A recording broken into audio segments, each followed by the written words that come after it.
நாம அனைவருக்கும் பயன்படுற மாதிரியா ஒரு சிறப்பான வாழ்க்கை வாழணும். எல்லாரும் நலம் பெறணும். எல்லா விதமான நலங்களும் பெறணுங்கிறதுக்காக இந்த பிரார்த்தனை பண்ணுவோம். இந்த பிரார்த்தனையை ஆத்மார்த்தமா மனசுருக செய்யலாம். நம்மை பெற்றவர்களுடைய பாதம் தொட்டு அவர்களை மனப்பூர்வமாக வணங்கிக் கொள்வோம். அவர்கள் ஆசைகள் நமக்கு மானசீகமாகவும் மனப்பூர்வமாகவும் கிடைக்கட்டும்.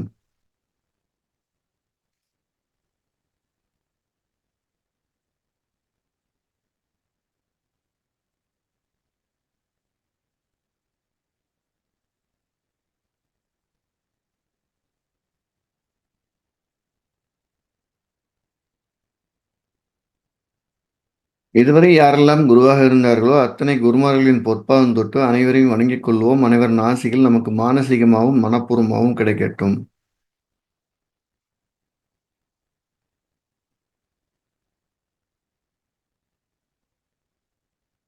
எல்லா தெய்வங்களையும் வணங்கிக் கொள்வோம். எல்லா தெய்வங்களும் நம்மளை ஆசீர்வதிக்கட்டும்.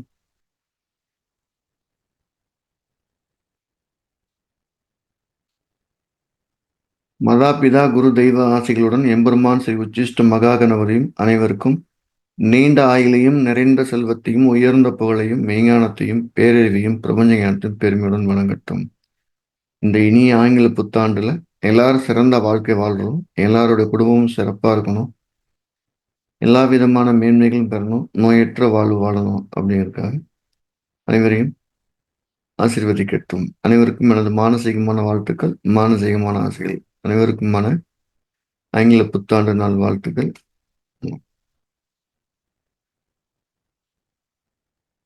இன்னைக்கு ஒரு நல்ல அற்புதமான நாள்.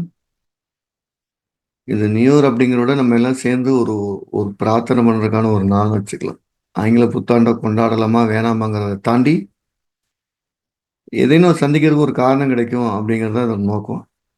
ஸோ எல்லாரும் நல்லா இருக்கணுங்கிறதுல எல்லாரும் பிரார்த்தனை பண்ணிக்கிறோம். வாழ்த்துக்கள். மீண்டும் ஆரம்பிக்கலாம். நீங்க கேள்வி கேள்வி கேட்கலாம். இந்த ஆண்டோட முதல் கேள்வி கேட்கறது நாராயணன், லட்சுமி நாராயணன்.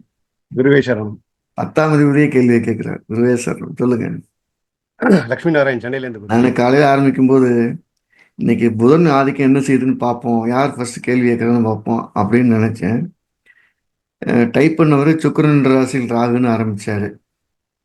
இதனால எடுத்தவனே சுக்கிரன் ராகு நம்ம கணக்குப்படி புதன் வராதுன்னு நினைச்சேன். அவர் எடுத்தவனே லட்சுமி நாராயணன் பண்ணிட்டாரு. சொல்லுங்க சார். குருவேஸ்வரம் என்னுடைய பாக்கியம் ஐயா. ஆக்சுவலா பார்த்தீங்கன்னா இப்ப ஜாமக்கோல் பிரசன்னத்துல என்ன கேட்கற மாதிரி கேட்கணும் கேள்வியை. ஜாமக்கோல் பிரசன்னத்துல இது விருச்சிக உதயம் செவ்வாய் வந்து நீசமா இருக்கு வச்சுக்கோங்களேன். சப்போஸ் அந்த இடத்துல குரு இருந்தாக்க நீசபங்கம் அடையுமா குருஜி? குருவே சரணம் மட்டும் தான் காதல் விழுகுது. இப்போ இப்போ இப்போ கேக்குதா குருஜி? இப்ப கேக்குது. இப்ப கேக்குதாங்கிறது கேக்குது. குரு இப்போ இந்த விருச்சிக உதயத்துல விருச்சிக உதயம் செவ்வாய் வந்து நீசமா இருக்கு. செவ்வாய் நீச்சமா இருக்கு. ஓகே. அதே இடத்துல குரு வந்தாக்க ஏன் நீசபங்கம். மார்க் கம்மியா இருக்கு? விருச்சிக உதயம் ஐயா, அதுல வந்து செவ்வாய் நீசமா செவ்வாய் இருக்கு. நீச்சமா அதே இருக்கு. அது இடத்துக்கு குரு மட்டும் வந்தா, புரியுது. அதே அதே இடத்துல இடத்துக்கு குரு குரு சரி. குரு வந்தா சொல்லி நீச்சபங்கம் அடைஞ்சிருமா குருஜி? ஆமா அது ஆமா. ஒண்ணு. அது ஒண்ணு. நல்லா அதே மாதிரி ஞாபகம் வச்சுக்கங்க. ஒரு குறை ஏற்பட்டதுக்கு பின்னால்தான் அது நிவர்த்தி ஆகுது. அந்த குறையோட தழும்பு இருக்கும், புண்ணு இருக்காது. சரி குருஜி. பொண்ணு ஓடி போய் வந்து கல்யாணம் பண்ணி குழந்தை பெற்றிருக்கோம், நம்மளும் கட்டித்தான் வச்சிருப்போம். ஆனா ஓடி போய் திருமணம் பண்ணுங்கிற அந்த குற்றம் பின்னால் டிராவல் ஆகிட்டே இருக்கும். நன்றி குருஜி. அதுக்கப்புறம் குருஜி இப்போ வந்து பரிவர்த்தனை வந்து வெளிக்கட்டத்தோட கிரகம் ஆகும் பரிவர்த்தனை ஆகும். வெளிக்கட்டமும் இங்க உள்கட்டமும் பாருங்க, பரிவர்த்தனை ஆகுமா? 2 வெளிக்கட்ட கிரகங்களுமே பரிவர்த்தாச்சுன்னா அதோட பலன் மேம்போக்கா இருக்கும். சரி குருஜி. 2 உள்கட்டமே பரிவர்த்தனை ரொம்ப ஸ்ட்ராங்கா இருக்கும். உள்வட்ட வெளிவட்ட பரிவர்த்தனை ஆச்சுன்னா அது சம்பவமா பெருசா இருக்காது, மைல்டா தான் இருக்கும். ஸோ நன்றி குருஜி. எப்பவுமே 2 உள்கட்டகம் பரிவர்த்தனை ஆகிறது ரொம்ப பலம் ஜாஸ்தி. சரி குருஜி. அதே நேரத்தில் உள்கட்ட வெளிக்கட்டமும் 2வது பலம். 2 வெளிக்கட்ட சுக்கிரன் புதன் மட்டும் பரிவர்த்தனை பெரிய பலம் இல்லை. நன்றி குருஜி. நல்லது. இப்ப பாருங்க, நன்றி குறிச்சி மட்டும் சத்தமா கேக்குது. அடுத்து ஐயா வணக்கம், வாழ்க வளமுடன். சைனால இருந்து மார்க். ஆனா உங்க பேரு எனக்கு ரொம்ப பிடிச்சிருக்கு. எல்லாரும் பரிச்சு உங்க பேர் மார்க். மார்க் கம்மியா வாங்கினதுனால நான் மார்க்னே வச்சுட்டேன். பாடுறாத. ஐயா இப்ப உலகத்துல பல நாடுகள்ல போர் அதிகமாகிட்டே வருது. ஆமா. இதுல ஜோதிடத்துல ஏதாவது ஒரு முகூர்த்தத்துல ஜோதிடர்கள் பிரார்த்தனையை வைத்தா இந்த உலகத்துல அமைதி ஏற்பதற்கான வாய்ப்புகள் இருக்குதா? அதுல ஜோதிடத்துல சாத்தியக்கூறு இருக்குதுங்க? சிம்பிள் நேச்சுரல் பேலன்ஸ் ஒன்று இருக்குங்க. இயற்கை தன்னை சமன்படுத்தி கொள்ளுதல்னு. அந்த சமன்படுத்தி கொள்ளுதல் இல்லைன்னா உலகம் வளர்ந்துகிட்டே இருக்கும். அந்த வளர்ச்சி ஒரு அழிவாயிரும். அந்த நேச்சுரல் பேலன்ஸுக்கு இடங்கள் என்ன செய்யுன்னா, தன்னுடைய எரிச்சலான இடங்கள்ல வெப்பத்தையும் காற்றையும் அதிகப்படுத்துறதோ குறைக்கிறதோ பண்ணும்போது அங்கே இயல்பு நடக்குது. ஒன்று நம்ம பிரார்த்தனை மூலம் என்ன செய்யணும், வன்கொடுமைகள் இல்லாமல் பார்த்துக்கலாம். அது செய்யலாம். ஒரு வலிமையான ஒரு துன்பத்தை வலி இல்லாத துன்பமா குறைக்கிறதுக்கான விஷயம். ஆப்ரேஷன் பண்ணும்போது ஒரு மயக்க ஊசி போட்டு ஆப்ரேஷன் பண்ற அந்த மயக்கத்துக்கான அந்த வேலையை பிரார்த்தனை செய்யும். எந்த ஒரு நேச்சுரல் பேலன்ஸ் வேலையும் யாராலையும் எந்த பிரார்த்தனையும் நிறுத்த முடியாது. ஆனா வீரியத்தை குறைக்கலாம், ஏற்றுக்கொள்ளக்கூடிய மனப்பான்மை ஏற்படுத்தலாம். அதுல மாற்று கருத்தே கிடையாது. இது எல்லாத்துலேயுமே பொருந்துங்க. ஒரு சமயத்தில் பெண்கள் அதிகமாக பிறப்பாங்க, கொஞ்ச நாள் வந்து நியூட்ரலாக இருக்கும், அப்புறம் ஆண்கள் அதிகமாக பிறப்பாங்க. அப்புறம் இந்த நேச்சுரல் பேலன்ஸ் இயற்கை தன்னை சமன்படுத்தி கொள்ளக்கூடிய விதியில் யாருக்கு விதிவிலக்கே கிடையாது. அப்படி ஒன்று கடவுள் நினச்சிருந்தா கடவுளே முன்னின்று மகாபாரத போரை நடத்தியிருக்க மாட்டார். ராமாயணத்தில் ராமனுக்கு யுத்தம் வந்திருக்காது. எங்கெல்லாம் அதர்மம் தலைதூக்குறதோ அங்கெல்லாம் தர்மத்தை காக்க பகவான் வருவேன்னு சொன்னது மாதிரி நேச்சுரல் பேலன்ஸ் இருந்துக்கிட்டே இருக்கும். நீங்க நம்ம வீட்டில் கூட பொண்டாட்டிக்கும் அம்மாவுக்கும் சண்டை அப்படின்னு வச்சுக்குவோம். சண்டை காகிதத்தை எடுக்காம சண்டை விடுங்க ப்ளீஸ் அப்படின்னு கெஞ்சி கேட்கிற வேலையை பிரார்த்தனை செய்யும். கம்ப்ளீட்டா சண்டையெல்லாம் பண்ண முடியுமானா முடியாது, கஷ்டம் அது. ரொம்ப நன்றிங்க. நல்லது. வணக்கங்கய்யா, தேனியிலிருந்து அறிவாளன்ங்கய்யா. வணக்கம், சொல்லுங்க. விவசாயி அறிவாளன் அப்படின்னு வச்சுக்கோங்க பேரை. சரிங்கய்யா. ஐயா, இப்ப அஸ்தங்க கிரகம் வக்ர கிரகத்தோட உயிர்காரத்துவத்தை புரிஞ்சுக்க முடியுது. அதே சமயம் பொருள்காரத்துவத்தை எப்படி புரிஞ்சுக்கிறது? என்ன மாதிரி மாற்றங்கள் எப்பவுமே நீங்க அஸ்தங்கம் வக்ரம் மறைந்த கிரகம் திடீர்னு மறைந்திருந்து தாக்குதலுங்க. அதையும் புரிஞ்சுக்கணும்னு நினைக்கிறீங்க? அதுக்கு பேரு இல்லைங்கய்யா. அதாவது பொருள் காரத்துவத்தை எப்படி அதோட கேரக்டரிஸ்டிக்க சொல்றது? உதாரணத்துக்கு விதைங்கய்யா. இங்க பாருங்க, சிம்பிள். திருப்பி சொல்லுங்க. விதைய குறிக்கிற கிரகம் வக்ரமாவோ அஸ்தங்கமாவோ இருந்தா அது எப்படி அதோட தன்மை இருக்குங்கய்யா? அந்த விதையை போடும்போது 10ல் ஒரு விதை எப்ப முளைக்கணுமோ அப்ப முளைக்காம அடுத்த சமயத்துல முளைக்குது. உதாரணமா குரு வக்ரம் அப்படி வச்சுக்கலாம். கிளியர்? இன்னைக்கு விதைக்கணும், விதைச்சு விட்டு வந்துடும். இன்னைக்கு மழை கம்மியா இருக்கு, பெய்யாம நாளான்னைக்கு பெய்யும். நாளான்னைக்கு லேசா முளை கட்டணும். எதிர்பார்த்தோட முன்னுக்கோ பின்னுக்கோ முளைக்கல, ஒண்ணு மேல ஒண்ணு ஏறி வரும். எப்பவுமே ஞாபகம் வச்சுங்க, தக்க சமயத்தில் பயன்படாத அப்படின்னு வச்சுக்கோங்க. சரிங்க, நன்றிங்க. அது விளைச்சல் எடுத்துக்கலாமா? கண்டிப்பா எடுத்துக்கலாம். அது வந்து விளைச்சலாவும் இருக்கலாம், விதையாவும் இருக்கலாம். சரியா? ஒரு வாழைக்கண்டை நான் வந்து குரு வக்ரத்து அன்னைக்கு வக்ரம் ஆரம்பிக்கிற அஸ்தங்கத்தன்னைக்கு ஊனியிருந்தேன். அது நல்லா வளர்ந்துட்டு இருக்கும்போது அதுல ஒரு ஓசு ஒன்று எடுத்து போட்டு அந்த வாழைக்கண்டு ஒடிஞ்சு போச்சு. அது கிட்டத்தட்ட 1.25 அடி வளர்ந்த அந்த கண்டு ஒடிஞ்சிருச்சு. திருப்பி அந்த 1.25 கோடி வந்தோடனே ஒரு கல் இறக்கி வச்சா அந்த கல்ல லோடு வந்து அதுல சாஞ்சு மறுபடியும் ஒடிஞ்சு போச்சு. அது கூட வச்ச எல்லா கண்டுகளுக்கு அதுக்கு அந்த கண்டுகளுக்கு பின்னாலேயும் அது கூட வச்ச கண்டுகள்லாம் வளர்ந்துருச்சு. அந்த முகூர்த்த அந்த எக்ஸாக்ட் அந்த டைம் பார்த்து வச்ச அந்த கண்டு இன்னும் ஒரு 2 அடியை தாண்டல. சரி சரிங்க. மற்ற கண்டெல்லாம் 4 அடிக்கு வந்துருச்சு. நான் சொன்னது புரியுதுல்ல? 4 அடிக்கு வந்துருச்சு. இப்ப அந்த 4 அடி வளர்ச்சிக்கு 2 அடி வளர்ச்சி இது குறைவா போயிட்டு இருக்கு. அப்ப எல்லாத்துக்கும் நான் ஒரே சமயத்துல அந்த கம்பு கட்டலாங்கிற போது, மரம் நடலாங்கிற போது இது மட்டும் சின்ன கண்ணா இருக்கும். அப்ப பின்தகின நிலைமை இருக்கு. இது கூடுதல உரம் போட்டா செத்து போயிருது. அப்ப அது கூட ஒரு ஓடுறது கஷ்டமா இருக்குன்னு அர்த்தம். அப்போ தக்க சமயத்துல பலன் தராதுங்கிறத மட்டும் அந்த வார்த்தையே நல்லா ஞாபகம். ஈக்குவலா இருக்காது, பிற பொருளோட ஈக்குவலா இருக்காது, தக்க சமயத்துல பயன்படுதுன்னு சொன்னா கரெக்ட். ஓகேங்க, நன்றி. நன்றிங்க. நல்லது. வணக்கம் சார். வணக்கம்மா. புத்தாண்டு வாழ்த்துக்கள். புத்தாண்டு வாழ்த்துக்கள். சார், ஒரு ஜாதகத்துல லக்னம் லக்னாதிபதி கூட எந்த கிரகங்களும் தொடர்பு கொள்ளல, லக்னம் லக்னாதிபதி பாவகர்த்தாலில இருந்தா அந்த அவங்களுடைய குணாதிசயம் எப்படி சார் இருக்கும்? ரொம்ப சிம்பிள்மா. எப்பவுமே ஒரு யோகத்தை அனுபவிக்கிற சக்தி யாருக்கு இருக்குன்னா, லக்னத்தோடையோ லக்னாதிபதியோட தொடர்பு இருக்கு ஜாதகத்தா யோகத்தை அனுபவிக்கிற சக்தி இருக்கு. இல்லைன்னா அவர் பிரம்மச்சாரி மாதிரி தனித்து விடப்பட்டவராக இருக்கிறார். Okay sir. வீட்டில் எல்லாரும் சாப்பிடுவாங்க, எல்லாத்துக்கும் சாப்பாடு விட கடைசி தோசை இருக்கும்போது மட்டும் எல்லாம் எந்திரிச்சு போயிடுவோம். நம்ம தனியாக சுட்டு சாப்பிட்ற மாதிரி இருக்கும். தனிமையை வாழ்க்கை அனுபவிக்கிற மாதிரி இருக்கும். ஓகே. அப்போ எல்லாமே என்னென்னா ஒரு வீட்டில் நம்ம வீட்டில் ஃபங்க்ஷன் நடக்கும்போது மழை பெய்யும், சாப்பிட்றக்கு ஆள் வந்திருக்காது, நம்ம வித்தியாசமாக இருக்கிற மாதிரி இருக்கும். ஒரு யோக கிரகங்கள் மறைஞ்சிருந்தாலும் பரவாயில்ல, உதாரணமாக சிம்ம லக்கணம் செவ்வாய் 6ல் மறைஞ்சிருந்தாலும் பரவாயில்ல, லக்கணத்தை 8ஆம் பார்வையை பார்க்கும்போது தான் அது பலன் கிடைக்குது. அப்போ ஏதேனும் ஒரு ரூபத்தில் ஒரு கிரகமாவது லக்கணத்தையோ லக்னாதிபதியோ வலுவாக பார்த்துட்டா அவர் தனக்கு விதிக்கப்பட்ட ஒரு விஷயத்த கூட்டாக அனுபவிக்கிறார். நல்ல கூட்டாக அனுபவிக்கிறார். இல்லைன்னா அவர் தனித்து விடப்பட்ட பிரம்மச்சாரி மாதிரி தனித்து விடப்பட்டிருக்கிறார். ஓகே. அவர் யாரோடய இணைஞ்சு போறதுக்கு தயாரா இருப்பார், யாரும் சேர்த்துக்கிற தயாரா இல்லை. அவர் எடுக்கிற முடிவு எல்லாமே மற்றவங்க வித்தியாசமாவே இருக்கும். எல்லாரும் யாரையும் கம்ப்யூட்டர் படிக்கும்போது அவர் மட்டும் சோசியல் படிப்பாரு. அப்படி மற்றவங்களுக்கு பைத்தியகாரத்தனமா கூட தெரியலாம். இது நீங்க சொல்லி பாருங்க, எப்படி இருக்குன்னு சொல்லி ரூல் அப்ளை பண்ணுங்க. இதெல்லாம் என்னோட ஸ்டாம்ப்ல ஒண்ணு. ஒரு யோகத்தையோ ஒரு வலிமையான சக்தியை தரக்கூடிய கிரகங்கள் லக்கணத்தோட லக்னாதிபதி தொடர்பு இருந்தே தீரணும். அதே மாதிரி உங்களுக்கு நோய் வந்தாலும் பார்த்தீங்கன்னா சீக்கிரம் மருந்தும் கிடைக்காது. நோயும் சீக்கிரம் வராது, வந்தாலும் சீக்கிரம் மருந்தும் கிடைக்காது. எல்லாத்துலேயுமே தனி கேரக்டரா தனி ட்ராக்ல போயிட்டு இருப்பாங்க. நல்லது. நல்லது. வணக்கம் குருஜி. வணக்கம்மா. கோச்சாரத்துல சந்தேகம். இப்ப கேது வந்து லக்ன புள்ளையும் தொடுது, இல்ல சந்திரனை தொடுது, இல்ல லக்னாதிபதியை தொடுதுன்னா எந்த இதை தொடும்போது நமக்கு கேதுவோட கடன், நோய் எதிரி கடன் அதிகமா கிடைக்கும்? லக்னங்கிறது உயிர்மா. லக்னாதிபதி உயிர் எங்க நிக்குதுன்னு அந்த உயிரை பார்த்துட்டு இருக்க ஒரு வாட்ச்மேன். சந்திரங்கிறது உடம்பு. எங்க குத்துறோம் நமக்கு அதிகமா வலிக்கும்னா சந்திரன் மேல குத்தும் போது 10 பேர் கத்துற மாதிரி 10 பேர் தெரியுற மாதிரி சொல்லுவோம். லக்கணத்து மேல போகும்போது இந்த வலி யார்ட்டையும் ஷேர் பண்ண முடியாத பெயினா இருக்கும். அதுக்கு வந்து நம்ம இப்போ பக்தி மார்க்கத்துல இருக்கும்போது இது குறையுங்களா? சுவாசம்தான். சுவாச பயிற்சி ஒண்ணுதான் சரியான தீர்வு. சரி. ஏதுனாலே ஞானகாரகன் பற்றற்று பயணிக்கக்கூடிய பக்தி மார்க்கம் தலை சிறந்தது. சரிங்க சார்.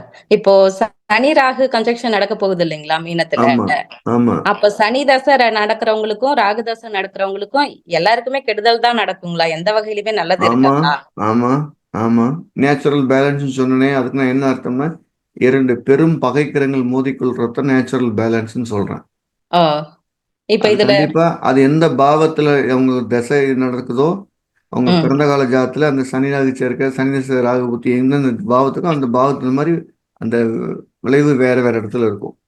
எல்லாத்துக்கும் விளைவு இருக்கும். இப்ப குரு பார்வை, கோச்சாரத்துல குரு பார்வை இருந்தா பிரச்சனை குறையுங்களா? தற்காலிகமா அந்த நேரத்துக்கு ஒரு டெம்பரரிக்கு கடக்கிறதுக்கு ஒரு இன்ஜெக்ஷன் கிடைக்கும், அவ்வளவுதான். பெர்மனன்ட் சொல்யூஷன் இல்ல. அப்ப பெஸ்ட் வந்து ஜாதகத்துல கிரகத்துக்கு குரு பார்வை இருக்கிறது தான் பலம் இல்லைங்களா? பலம். ஓகேங்க சார். நல்லதுமா. Thank you sir. வணக்கம்யா. வணக்கம் சார். திருப்பூர் ஜோசியர் பேசுறேங்கய்யா. சொல்லுங்க. இப்போ முகூர்த்த நாள்னு பார்க்கும்போதுங்க, இப்போ நல்ல முகூர்த்த நாளா வருதுங்க. அந்த நாளைக்கு நம்ம ஜாதத்துல வந்து ராகு மீது சந்திரன் போகுதுங்க.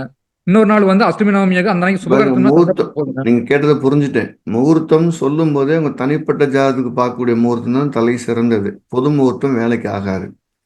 பொது முகூர்த்தம் வந்து ஜாதகம் இல்லாத போது எடுத்துக்கலாம். தனிப்பட்ட ஜாதத்துக்கு எடுக்கும்போது தாராபலம் இல்லாம இருக்கலாம், நிறைய விஷயங்கள் பின்னால இருக்கு. தனிப்பட்ட ஜாதகம் எடுக்கக்கூடிய முகூர்த்தம் தலை சிறந்த ஒண்ணு. அதுக்கு முகூர்த்தம் இருக்குன்னு அவசியம் இல்லை. தனிப்பட்ட ஜாதகமா ஒத்துழைச்சாலே போதுமான ஒன்று. அந்த அன்னைக்கு தேவிரஷ்டமி இந்த மாதிரி நான் சனி அதெல்லாம் எதுவும் பார்க்க வேண்டியது இல்லையா? சிறப்புங்க. தேவிரஷ்டமி பொதுவான ஃபங்க்ஷன் ஒன்று இருக்குங்களா, அஷ்டமி நவமி, அதை கண்டிப்பா கணக்குல எடுத்துக்கணும். அதோட சேர்ந்து பிறந்த கால ஜாதத்தையும் எடுத்துக்கங்கன்னு சொல்றேன்.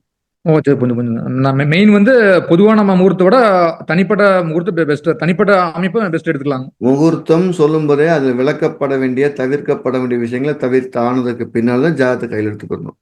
அஷ்டமி நவமி உங்க சடங்குல சம்பந்தப்பட்ட விஷயங்கள் ஆகாது. கிளியர்? கிளியர். நன்றி. நல்லது. அடுத்து சார் வணக்கம் சார். சேலம் இருந்த கௌதம் சார். வணக்கம் கௌதம், சொல்லுங்க சார். ஒரு சந்தேகம் சார். இப்ப ஜாதகத்துல விதி கொடுப்பனை சார்ந்த விஷயங்கள்லாம் ஜாமக்கோல் பிரசனம் மூலியமா அணுகினா எந்த அளவுக்கு நாம அதை பலன் எடுக்க முடியும் சார்? உதாரணமா ரெண்டையும் வேற வேறன்னு பாக்குறீங்க. மரிய டிபார்ட்மெண்ட் ஸ்டோர் அப்படிங்கிறது ஜாதகம். ஜாமக்கோல் பிரசனம் எந்த ரேக்குங்கிறது சொல்லுது. உங்களுக்கு தேவை எந்த ரேக்ல இருக்குன்னு தேடுவீங்களா, அந்த ஸ்டோர் ஃபுல்லா தேடுவீங்களா? ட்ராக்ல. எப்பவுமே ஜாதகம்ங்கிறது அது விதி கொடுப்பனையா என்ன இருக்கலாம், இல்ல மதி தரக்கூடியதா கூட இருக்கலாம். எதுவா என்ன இருக்கட்டும், மொத்த இடத்துல கூட எல்லா பொருளையும் மொத்தமா குறிச்சா அது ஜாதகம். சரி என்னுடைய சார். பார்த்தா பொறுத்து இந்த குறிப்பிட்ட இடத்துல தான் இருக்குன்னு தேடி போனா அது பிரசன்னம். அதனால ஓகே. எப்பவுமே ஒரு ஜாதகத்தில் அனுமதிக்கப்படாத ஒரு விஷயத்த பிரசனம் சொல்லவே சொல்லாது. ஓ, ஓகே.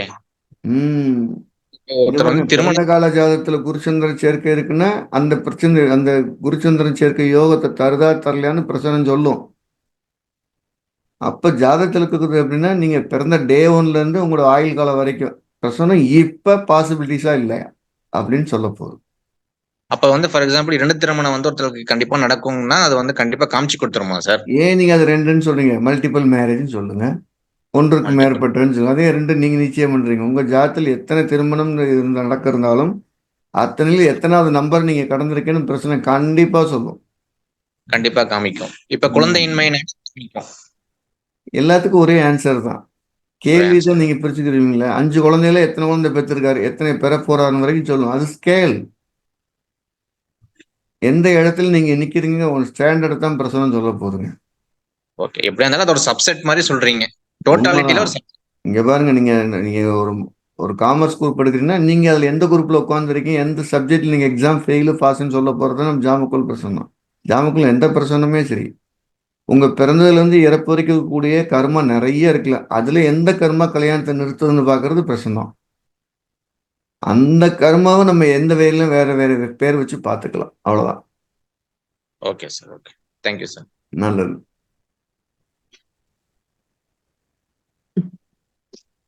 ஹலோ, சொல்லுங்க சார். ஐயா வணக்கங்க ஐயா. ஐயா வணக்கம் சார். வணக்கம் ஐயா. ஐயா நான் இங்க கோவையில இருந்து செந்தில்குமார் ஐயா.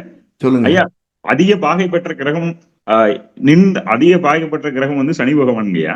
நம்ம டைரக்டா காவல் தெய்வங்களை வழிபடலாங்களா ஐயா, இல்ல அந்த ஆமா, நிக்கிற நட்சத்திரம் உத்தர நட்சத்திரம்னா சாஸ்திர அதெல்லாம் வழிபாடு வேண்டாம், கேக்குறீங்களா ஐயா? அதெல்லாம் வந்து வேண்டாம். அதிக வேண்டாம். பாகை பெற்ற கிரகம் சனின்னா அந்த காவல் தெய்வத்தை கும்பிட்டப்போ நின்ற நட்சத்திரம்னு சொன்னா அவரு விபூதி பூசியிருப்பாரா, நாமம் போட்டிருப்பாரா, காட்டுக்குள்ள இருப்பாரா, உட்கார்ந்து இருப்பாரா, நின்று இருப்பாரா, குதிரையில போவாரான்னு அந்த அவருடைய அடுத்த பிற தோற்றத்தை சொல்ல போறதுதான் நின்ற ஓ, நட்சத்திரம், சூழ்நிலையை சொல்ல போகுது. நன்றிங்க ஐயா, நன்றிங்க நீங்க ஐயா. அதிக பாகை பெற்ற கிரகம் சனி உத்தரத்துல இருக்கிறார் அப்படின்னு அவர் சிவகோலத்துல அப்படி நெஞ்சு நிமித்தி பெரிய ஆயுதத்தோட கிளம்பிட்டு இருப்பாருன்னு அர்த்தம். ஐயா அப்ப அது கருப்பசாமின்னு சொல்லலாங்களா ஐயா? அப்படி கருப்பு எடுத்துக்கலாங்களா ஐயா? சாமிக்கெல்லாம் நீ உத்தர நட்சத்திரம் இடுப்பு குறிக்கிறவன் இடுப்புல கையை வச்சு நின்றுட்டு இருப்பாருன்னு சொல்லலாம். நல்லதுங்க ஐயா, நல்லதுங்க ஐயா. நல்லது, நன்றி குருஜி, நன்றி. நல்லது.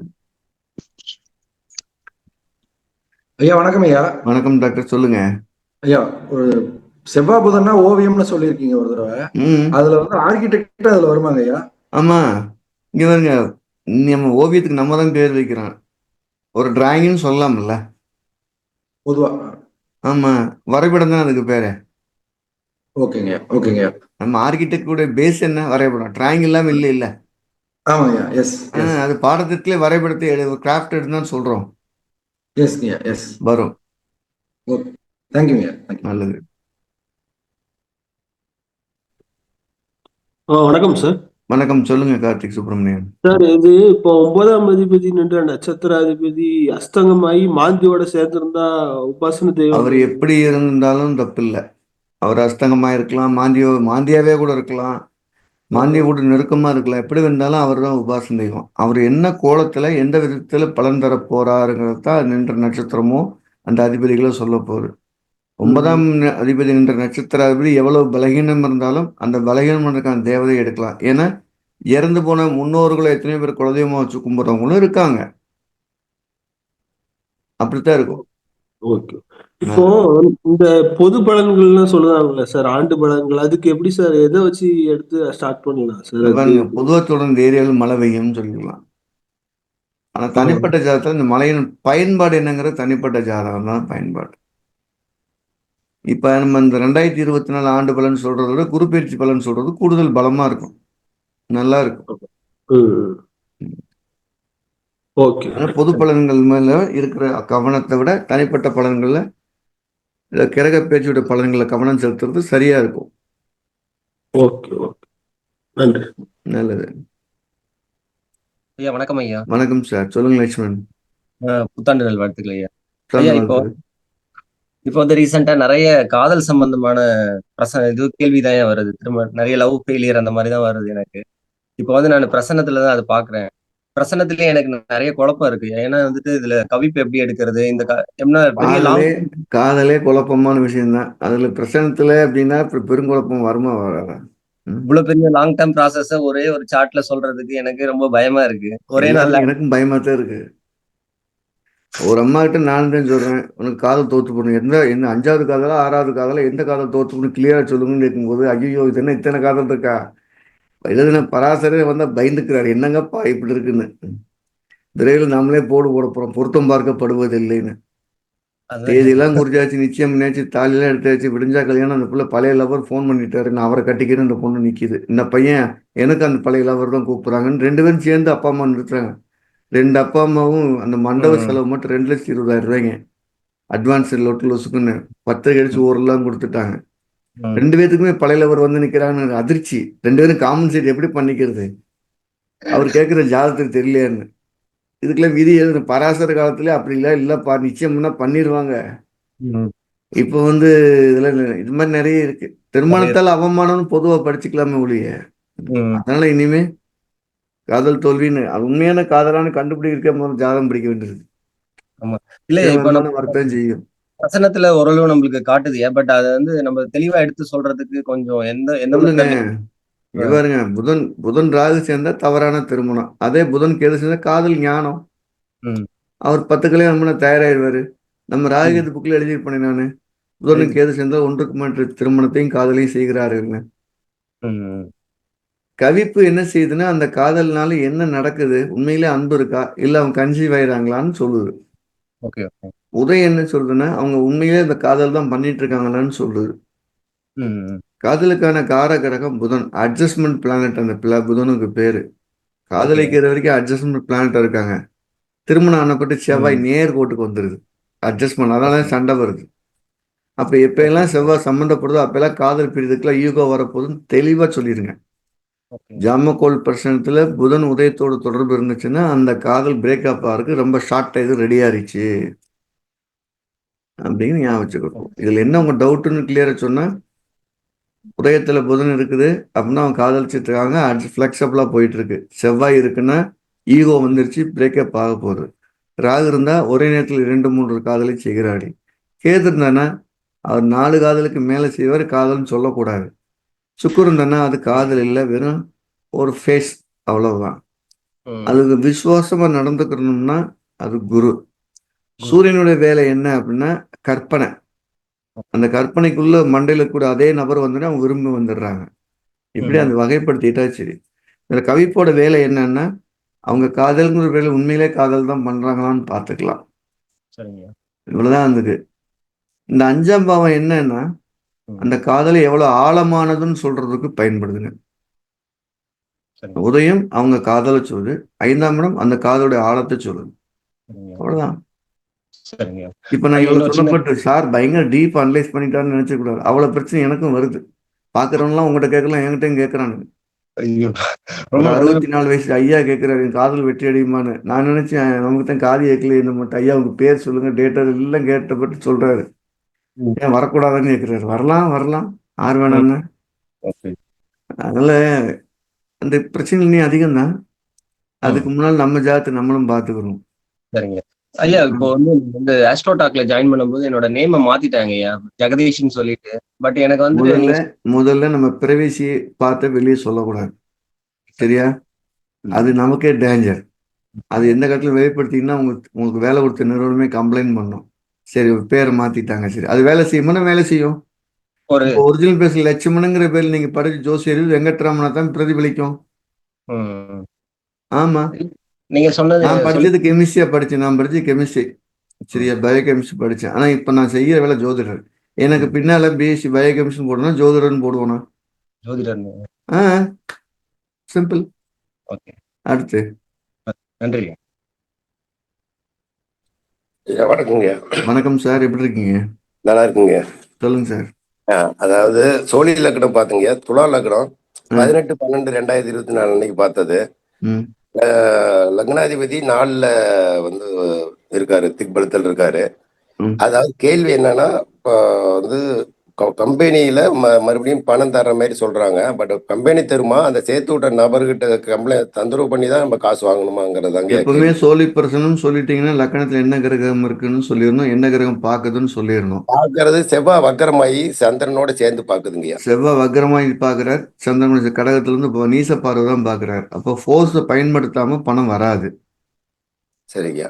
நம்ம லக்கணத்தை பார்க்கக்கூடிய கிரகம் செவ்வாய் மட்டும்தான் பார்க்கிறார், சந்திரனோட சேர்ந்து. அப்ப ஃபோர்ஸை பயன்படுத்தணும். எங்க பார்க்கிறார்? சுக்கிரனை பார்க்கிறார். அந்த காசுக்காக ஃபோர்ஸை பயன்படுத்தணும். அப்ப நீங்களும் காசு கொடுக்கணும். உங்களுக்கு 4 லட்சம் வர வேண்டிய இடத்துல 2 லட்சம் கொடுத்துட்டு 2 லட்சம் வீட்டில் வாங்கிக்கலாம். எந்த கிரகம் லக்கணத்தை பார்க்குதோ அதுதான் விஷயம். இப்ப துலா லக்கணத்துக்கு காசை குறிக்கக்கூடிய கிரகம் யாருன்னா சுக்கிரன், குரு, செவ்வாய். ஏன்னா செவ்வாய் 2ஆம் அதிபதி. ஆமாங்க. பணம் வராதுங்கிற இடத்துல போய் நீங்க பணத்தை கேட்க போறீங்க. அப்ப ஃபோர்ஸை பயன்படுத்தணுங்கிற அர்த்தம் அது. கிளியரா? அது சைபர் கேள்வியை கிரைம். பிரச்சனை சுட்டி காட்டாம ஒரு சம்பவம் கூட நடக்காது. ஓ சரிங்க. அப்ப நீச செவ்வாய்ன்னு சொல்லும் போதே அவன் கொடுக்க மாட்டேன்னு சொல்லிட்டான். நீச பங்கம்னா என்ன? இன்னொரு காசை பயன்படுத்தி மறுபடியும் ஃபோர்ஸ் பண்ணா வாங்க முடியும். அப்புறம் நல்லது. வந்து இன்னொன்னு தனுசு லக்னங்கய்யா, சோழி லக்னம். சுக்கிரனும் சரி, குருவும் ஒரு வந்து கேள்வி வருவோம். எல்லாரும் ஆளால் அடுத்து ஒரு கேள்வி. செகண்ட் ரவுண்ட் வரலாம். ஓகேங்க. அடுத்தால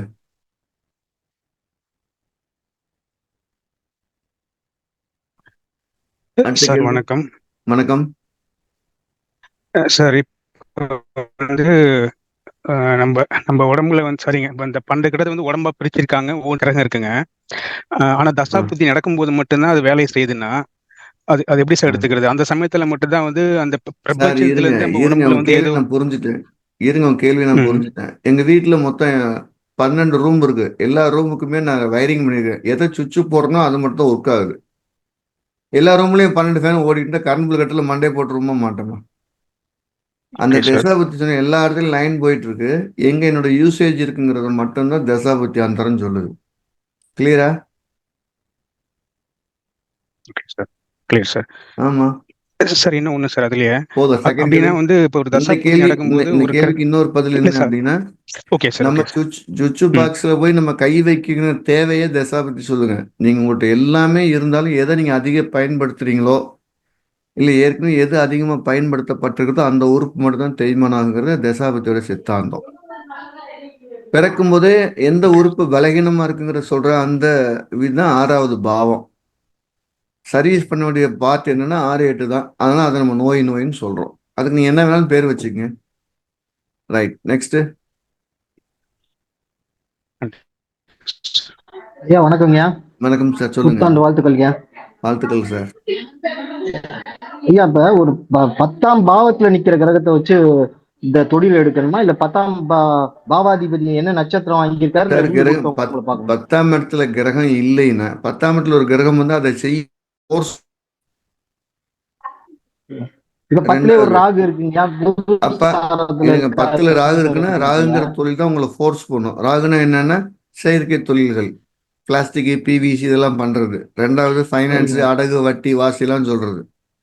ஸோ ராகுடைய காரத்துல செய்ய சொல்லி உங்களை கிரகம் சூழ்நிலை எல்லாம் கட்டாயப்படுத்தும்.